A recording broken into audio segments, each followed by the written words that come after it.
ನಮಸ್ಕಾರ. ರಿಪಬ್ಲಿಕ್ ಕನ್ನಡದ ವಿಶೇಷ ಕಾರ್ಯಕ್ರಮಕ್ಕೆ ಸ್ವಾಗತ. ನಾನು ರಂಜಿತ್ ಶಿರಿಯಾರ್. SIR ಇತ್ತೀಚೆಗೆ ಭಾರಿ ಆತಂಕಕ್ಕೆ ಒಳಗಾಗಿದ್ದು ಜನ ನಮ್ಮ ಹೆಸರು ಮತದಾರರ ಪಟ್ಟಿಯಿಂದ ಬಿಟ್ಟು ಹೋಗುತ್ತೇನೋ, ಬೇಕು ಅಂತಲೇ ತೆಗಿತಾರೇನೋ ಅನ್ನೋದೆಲ್ಲವೂ ಕೂಡ ಜನರ ದುಗುಡ ಆಗಿತ್ತು, ಜನರ ಆತಂಕ ಆಗಿತ್ತು. ಆದರೆ ರಿಪಬ್ಲಿಕ್ ಕನ್ನಡದಲ್ಲಿ ಯಾವಾಗ ಸಂಕ್ಷಿಪ್ತವಾಗಿ ಈ ಕುರಿತಾಗಿ ಏನಾಗುತ್ತೆ, ಏನು ಮಾಡಬೇಕು, BLOಗಳು ಮನೆಗೆ ಬಂದಾಗ ನಾವೇನು ದಾಖಲೆಗಳನ್ನು ಕೊಡಬೇಕು, ಒಂದು ವೇಳೆ ಡಿಲಿಟೇಷನ್ ಆಯಿತು ಅಂತೇಳಿ ಆದರೆ ಮುಂದೇನು, ಇದೆಲ್ಲದರ ಬಗ್ಗೆ ಒಂದು ಸಂಪೂರ್ಣವಾದಂಥ ಮಾಹಿತಿಯನ್ನು ಅಥವಾ ಕಂಪ್ಲೀಟ್ ಇದರ ಆಳ ಅಂತರಾಳವನ್ನು ತೆರೆದಿಟ್ಟ ನಂತರ ಬಹುತೇಕ ಜನ ಇದರಿಂದ ಒಂದು ಕ್ಲಾರಿಟಿಯನ್ನು ಪಡ್ಕೊಂಡಿದ್ರು. ಈಗ ಇಲ್ಲಿವರೆಗೂ ಕೂಡ SIR ಪ್ರಕ್ರಿಯೆ ನಡೆದಾಗಿದೆ. ಮುಂದೇನು, ಡಿಲೀಟ್ ಆದಂಥ ಮತದಾರರ ಹೆಸರುಗಳು ವಾಟ್ ನೆಕ್ಸ್ಟ್ ಅನ್ನೋದ್ರ ಬಗ್ಗೆ, ಅವ್ರಿಗೆ ಬೇರೆ ಏನಾದರೂ ಅವಕಾಶಗಳಿದೆಯಾ, ಇದೆಲ್ಲದರ ಬಗ್ಗೆ ನಾವಿವತ್ತು ಮತ್ತೆ SIR ವಿಚಾರವನ್ನು ಇಟ್ಕೊಂಡು ಮತ್ತೆ ನಿಮ್ಮ ಮುಂದೆ ಬಂದಿದ್ದೀವಿ. ನಮ್ಮ ಜೊತೆಯಲ್ಲಿ ನಿವೃತ್ತ commander PG Bhat, data science ತಜ್ಞರು ಮತ್ತು ಮತದಾರರ ಪಟ್ಟಿಯ ವಿಶ್ಲೇಷಕರು. ಸರ್ ನಮಸ್ಕಾರ. ಕಾರ್ಯಕ್ರಮಕ್ಕೆ ಸ್ವಾಗತ ನಿಮಗೆ. ಸರ್, ತಾವು SIR ಬಗ್ಗೆ ಬಹಳ ಸೂಕ್ಷ್ಮವಾಗಿ SIR ಅಂದರೆ ಏನು, ಎತ್ತ, ಹಾಗೆ ಏನಾಗುತ್ತೆ, ಇದು ಏನು ಮಾಡಬೇಕು ನಾವು, ಅದೆಲ್ಲದರ ಬಗ್ಗೆ ಸಂಕ್ಷಿಪ್ತವಾಗಿ ನಮ್ಮ ಜೊತೆಯಲ್ಲಿ ತಮ್ಮ ಅನುಭವಗಳನ್ನು ಜೊತೆಗೆ ತಾವು ಅದರ ಎಲ್ಲ ವಿಶ್ಲೇಷಣೆಯನ್ನು ಮಾಡಿದ್ರಿ. ಈಗ ಮುಂದಿನ ಹಂತ SIR ಪ್ರಕ್ರಿಯೆಯನ್ನು ಆಗಸ್ಟ್ 17ನೇ ತಾರೀಕಿನವರೆಗೂ ವಿಸ್ತರಣೆ ಮಾಡಿದ್ದಾರೆ. ಈಗ ಯಾವ ಹಂತದಲ್ಲಿದೆ, ಇಲ್ಲಿವರೆಗೂ ಏನೇನಾಗಿದೆ, ತಾವು ಏನು ನೋಡಿದ್ದೀರಿ, ಇದೀಗ ಮುಂದೇನು ಅಂತೇಳಿ ಸರ್? ಈವರೆಗೆ ಆಗಿದ್ದೇನೆಂದರೆ ಎನ್ಯುಮರೇಷನ್ ಪ್ರೊಸೆಸ್ ಅಂತ ಫಸ್ಟ್ ಫೇಸ್ SIR ಇಂದ BLOಗಳು ಮನೆ ಮನೆಗೆ ಹೋಗಿ ಹೌದು ಫಾರ್ಮನ್ನೊಮ್ಮೆ ಹಂಚಿಬಿಟ್ಟು ಕರೆಕ್ಟ್ ಅದನ್ನು ಫಿಲ್ಅಪ್ ಮಾಡಲಿಕ್ಕೆ ಸಾಕಷ್ಟು ಸಮಯ ಕೊಟ್ಟು ಅದನ್ನು ವಾಪಸ್ ತಗೊಂಡು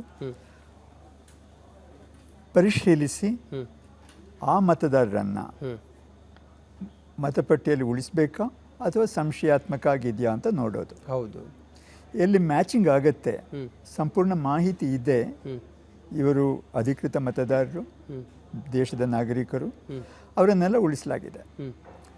ASDDO ಅಂತ ಒಂದು ಲಿಸ್ಟ್ ಮಾಡಿದ್ದಾರೆ. ಆಬ್ಸೆಂಟ್, ಶಿಫ್ಟೆಡ್ ಅಥವಾ ಪರ್ಮನೆಂಟ್ಲಿ ಶಿಫ್ಟೆಡ್ ಅಂತ ಹಾಕ್ತಾರೆ. ಅದರಲ್ಲಿ duplicate records, death and others, ASDDO ಅಂತಂದರೆ ಸಂಕ್ಷಿಪ್ತವಾಗಿ ಬರೀತಾರೆ. ಆ ಲಿಸ್ಟಲ್ಲಿ ಹೆಸರಿದ್ದರೆ ಅದನ್ನು ರಿಕಾಲ್ ಮಾಡೋ ಅವಕಾಶ ಇದೆ. ರಿಕಾಲ್ ಮಾಡೋದು ತೆಗೆದು ಮತ್ತೆ ಎಲ್ಲ ನೀವು ಅಧಿಕೃತ ಮತದಾರರು ಅಂತ ಹೇಳೋ ಅವಕಾಶ ಇನ್ನೂ ಕೂಡ ಇದೆ. ಆ ಪಟ್ಟಿಯನ್ನು 8ನೇ ತಾರೀಕು ಪಬ್ಲಿಷ್ ಮಾಡಿದರು.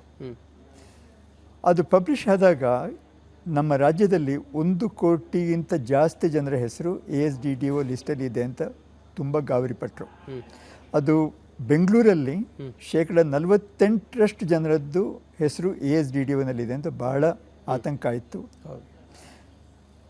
ಅದಕ್ಕೋಸ್ಕರ ಹಲವಾರು ಮಂದಿ ರಾಜಕೀಯ ಪಕ್ಷಗಳು ಸೇರಿ ಚೀಫ್ ಎಲೆಕ್ಟ್ರಲ್ ಆಫೀಸರ್ ಹತ್ರ ಹೋಗಿ ಮನವಿ ಮಾಡಿಕೊಂಡ್ರು, ಇದನ್ನು ಎನ್ಯುಮರೇಷನ್ ಟೈಮನ್ನು ಸ್ವಲ್ಪ ಮುಂದೆ ಹಾಕಿ, ಮಾಹಿತಿ ತಗೊಳ್ಳೋದು ಕಲೆಕ್ಟ್ ಮಾಡೋದ್ರ ಸಮಯನ ಮುಂದೆ ಹಾಕಿ ಅಂತ ಹೇಳಿದರು.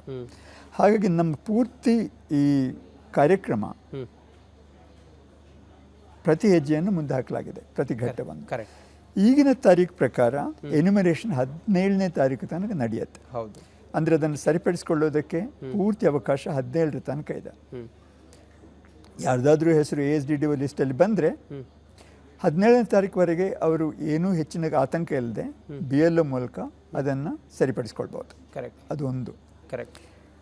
ಅದಾದಮೇಲೆ 17ನೇ ತಾರೀಕು ಅವರು ಪೂರ್ತಿ ಅದರದ್ದು ಮಾಹಿತಿ ಸಿಕ್ಕ ಮೇಲೆ 24 ಆಗಸ್ಟ್ರಂದು ಡ್ರಾಫ್ಟ್ ಲಿಸ್ಟ್, ಕರಡು ಪಟ್ಟಿಯನ್ನು ಪ್ರಕಟಪಡಿಸ್ತಾರೆ.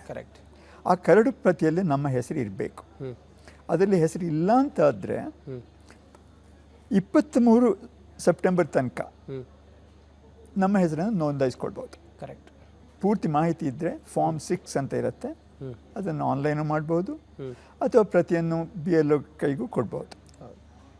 CU ಅವ್ರು ಹೇಳಿದ ಹಾಗೆ, ಕರ್ನಾಟಕದ ಮುಖ್ಯ ಚುನಾವಣಾ ಅಧಿಕಾರಿಗಳು ಹೇಳಿದ ಹಾಗೆ BLOs ಕೈಗೆಲ್ಲ ಸಾಕಷ್ಟು ಅದರ ಪ್ರತಿಗಳನ್ನು ಕೊಟ್ಟಿದ್ದಾರೆ. BLOsಗಳಿಗೆ ಅವರು ಸೂಚನೆಯೂ ಕೊಟ್ಟಿದ್ದಾರೆ, ಎಲ್ಲರನ್ನೂ ಹುರಿದುಂಬಿಸಿ ಅವರನ್ನು ನೋಂದಾಯಿಸಲಿಕ್ಕೆ ಪ್ರಯತ್ನಿಸಿ ಅಂತ ಅವರಿಗೂ ಹೇಳಿದ್ದಾರೆ.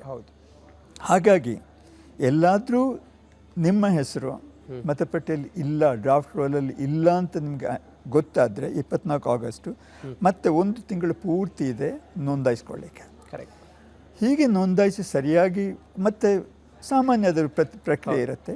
ಅದೆಲ್ಲ ಆದವರ ಹೆಸರುಗಳು 27 ಅಕ್ಟೋಬರ್ ಅಂದು ಫೈನಲ್ ಮತದಾರರ ಪಟ್ಟಿ ಪಬ್ಲಿಷ್ ಆಗ್ತದೆ.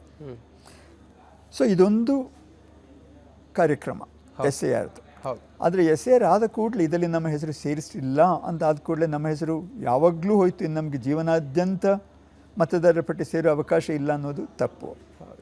ಆಮೇಲೂ ಕೂಡ ಫಾರ್ಮ್ 6 ಅನ್ನೋ ಪ್ರತಿಕ್ರಿಯೆ, ನೋಂದಾಯಿಸೋ ಪ್ರತಿಕ್ರಿಯೆ ವರ್ಷ ಇಡೀ ನಡೆಯುತ್ತೆ.